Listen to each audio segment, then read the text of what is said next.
Kimlərə oruç tutmaq ümumiyyətlə məsləhət görünmür? Quranda da qeyd olunur ki, orucda istisnalar var.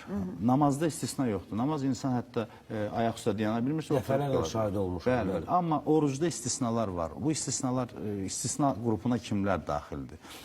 Yaşlı insanlar, yaşlaşmış, həddən artıq yaşı keçmiş, zəifləmiş insanlar, ahıl. Bəli.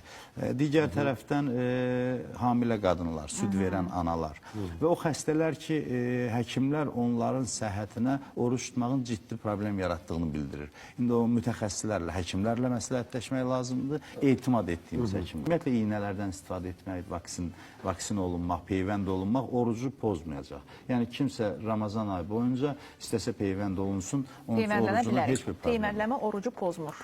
Bu vacib məqam edir, çünki tamaşaçılara da maraqlıdır. Ola bilər ki, insan qeyri-ixtiyari orucu pozdu, yəni bilmədən.